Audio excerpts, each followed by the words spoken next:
It was the end of April, and I was moving out of my home in Chicago all the way to Nevada. I hired a company to take all my boxes and ship them to the new house, just to make it a small easier on me. I wanted to take a road trip down there and stay at some hotels or Airbnbs on the way and just relax for a few days.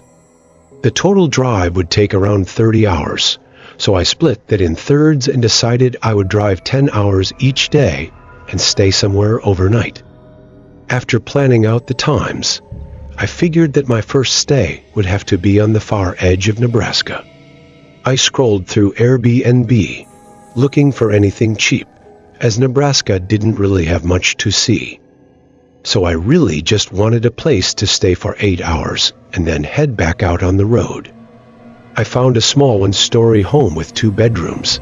Although I didn't really need the 2 bedrooms, the price was a really good deal, so I didn't mind the extra space. However, I did find it a little bit strange that they only showed pictures of 1 bedroom. Again, though, it didn't make much of a difference for me, so I booked it for the next night and got ready for bed. In the morning, I finished packing up my car with the rest of what I had and started the drive. I left a little bit later than I had wanted to, but I figured it wouldn't be much of a big deal, other than having to drive in the dark for a few hours. If you've ever driven through Nebraska, you would know that it's very plain. There's long stretches, hundreds of miles long, of barely any lighter buildings at all. A couple hours after dark, I pulled up to the Airbnb. It was off the long empty road I'd been on and down a short gravel path. Initially, I was a little bit disappointed, as it looked a lot more worn down on the outside than they had shown in the pictures. I reminded myself that I was only staying for a few hours just to sleep, so it didn't matter too much. I grabbed a couple of my bags and headed to the front door. Usually, the owners leave the key in a key box and give you the password, but the store had no key box. In fact, it actually had no luck at all. It was one of those plain doorknobs you'd usually see on a closet door. I started to get a little uneasy, but I didn't really have any other options than to stay here. I opened the door and stepped in, and to my surprise, it was actually fairly nice on the inside. It was small, but the living room and kitchen were well furnished and seemed to be kept up with. I went to the first bedroom, but noticed that it too did not have a lock. Thankfully, the second bedroom did, so that's where I decided to unpack. And there was one thing that got me really creeped out about this bedroom though. Right in front of the bed, on the wall, was the small old doorway, maybe 3 feet tall and 2 feet wide. This was the actual picture I took of this doorway in the room. The more I looked at this door, the more unsettled I got. But there was no way I was staying in a room that I couldn't lock. I tried to open it just to check what was behind it, but it was locked from the other side. I figured the owner probably just kept some cleaning supplies back there or extra towels or something, but still, the store gave me the creeps. I was getting pretty tired though, so I only unpacked what I needed for the night and started to get ready for bed. I woke sometime in the middle of the night, hearing a soft tapping noise coming from the edge of the bed. It was very subtle, but the whole house was silent aside from the tapping. I reached blindly from my phone on the nightstand and turned on the flashlight as quick as I could. As I shined the light toward the edge of the bed, the tapping stopped. I'm not one that gets scared easily. Sure, I'll get creeped out or nervous, but never scared. But something about that small doorway on the edge of my bed in that moment made me truly scared. I jumped out of bed and turned on the lights and grabbed everything and rushed out of the house as quick as I could. It was still really dark outside, and I couldn't see much, but as I was backing my car out of the gravel path, I swear I saw a man lying on the ground behind the house. I drove down the road for probably 30 minutes before pulling over and texting the owner to tell him that there might be someone in his house, and to call the police. I continued down the road for a couple hours until I found a small town, and I parked in a grocery store parking lot just to get some sleep. I still don't really know what happened at that Airbnb, but the creepiest part was that when I checked my phone in the morning, I saw my message had been read just a few minutes after I sent it, but the owner never responded to it. Music. My boyfriend and I were visiting my parents back in Michigan for a few days, and we didn't want to stay with them before, let's just say, obvious reasons. We ended up finding an Airbnb about 15 minutes away from their house, a cute little one-bedroom condo. The inside was completely redone, was very modern, so it wasn't the cheapest. The host seemed nice and had good ratings, but we did see a few comments that raised some red flags. Most of the negative comments mentioned strange experiences with the neighbor. No, I've had some crazy neighbors, so I'm not one to judge. I simply brought it up with the host before booking, and she stated her neighbor is nosy, and sometimes, when people try to get into the Airbnb, she gets defensive, but she said she'll let the neighbor know we're staying and what we look like, so everything should be fine. On the day we arrived, everything went smoothly. We met the host who lived nearby, and she gave us the key to the entry door and the code to the actual apartment. We unpacked all of our stuff and then headed over to my parents for dinner. I had a few drinks throughout the night to deal with my mother. And before we knew it, it was PM, and time to head back to the Airbnb. We pulled up to our rental. Now, each complex has 4 apartments, 2 on the bottom and 2 on the top, and the one we were staying in was on the top left. However, when we pulled up, we could see a small figure standing in between some curtains in the window of the apartment on the top right. Instantly, I felt weird. Who just stares out their window like that? Boyfriend parked, and as I got out, I looked up again, and she was still there, still staring at us. As we both walked towards the entry door, I could make out her features. You know how some people just have that crazy look to them? This was her, mangled brown hair and wide open eyes. She had to be at least 60 or 70, and this frown she had, I've never seen someone so angry. My boyfriend puts the key in the door, and we enter. And not to my surprise, we see her standing at the top of the stairs. He says nothing, stands there, watching us. He's very small and round, but the way she was standing, you could see her arms and legs were very thin. My boyfriend and I looked at each other for a second, and then we began to make our way up. We walked up while she stared us down, but to my amazement, she didn't say anything. Rather, she just stared at us with her creepy eyes. I kept looking back as my boyfriend entered the code, and we hurried into the apartment. What the hell was that? My boyfriend said softly, looking at me confused. I shook my head as I was just glad she didn't try to talk to us. Nothing weird happened the rest of the night until we heard banging on the front door. I shot up from bed just to find that my boyfriend was already awake. Banging was non-stop for maybe a minute or 2 until it suddenly went silent. I looked at my phone, and it was nearly AM. Who would be banging on the door at this time? My boyfriend walked towards the door, whispering to me that he was going to look out the peephole to see who was there. I trailed behind him slowly as he inspected. He looked back at me and was clearly confused. He then opened the door a little to look around, and I heard him gasp, "What?" I whispered and slowly stepped towards him. Laying on the welcome mat outside the door was he dead rats.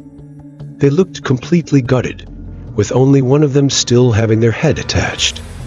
He closed the door, and we both agreed to contact the host later that day. I tried my best to sleep, but the images of those rats kept replaying in my mind. After a while, I looked at my phone, and it was 6:30. accepting the fact that I won't be able to get any sleep. I got up to make coffee, and as I did, I heard the neighbor's door slam shut. I looked out the kitchen window, which overlooks the parking lot, and hopes to get a glimpse of the crazy lady. And there she was, standing and staring at our parked car, not even looking at what was inside. She was just staring at it.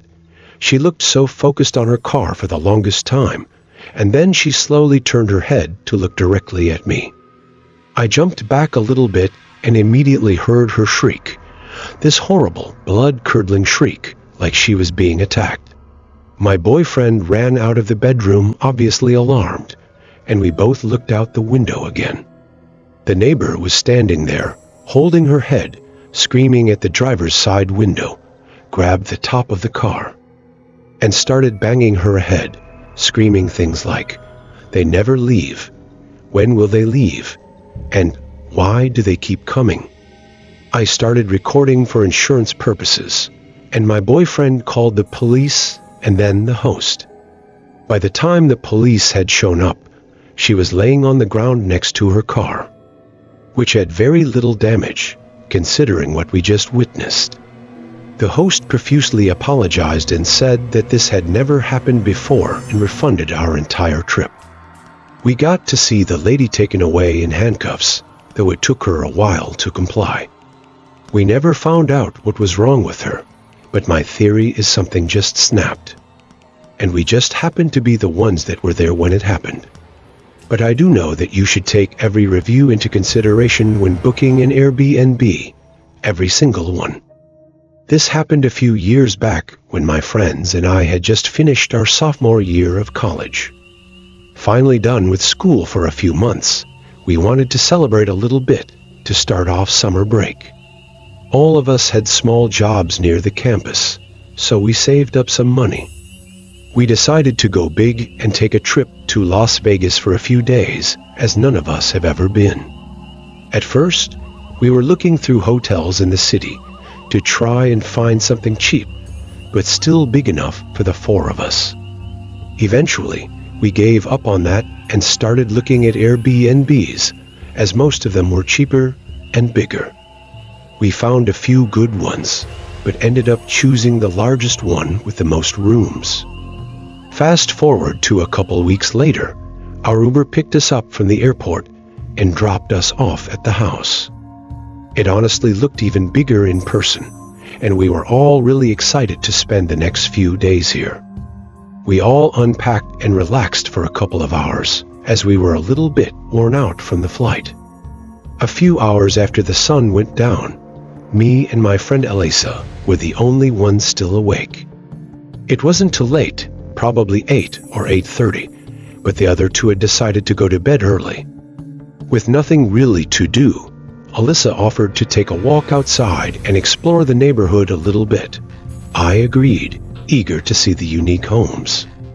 I should mention our Airbnb was a pretty nice house, and the neighboring homes were really nice too. This definitely wasn't a sketchy street or anything, so we didn't even really think twice about going for a walk around. We headed outside and down the street.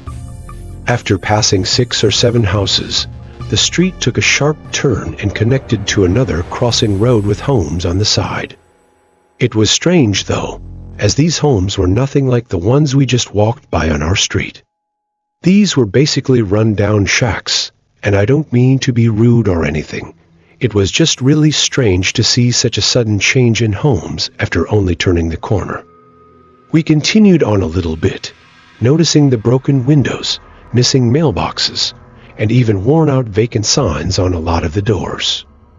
One of the houses even had a sofa chair right in the middle of their front yard with rips and stains on it. We agreed to take the next turn towards our Airbnb and head back, but a couple minutes later, we saw a small SUV coming towards us from down the road with its headlights off. As I got closer, it began to slow down and eventually stopped right next to us. An older woman, probably 52-60 years old, rolled down the window and, with a big smile, said, "You two are such a cute couple." She was making really weird, jerky motions with her head in her arms and was just acting really strange. I replied, "Thank you," as to just end the conversation quickly and get her to leave. Luckily, it worked. She continued down the road, and we did as well in the opposite direction. After a few minutes, we found the next turn and got back to the street with our Airbnb. We were both really shook and creeped out by the whole situation, and just wanted to get inside and forget about it.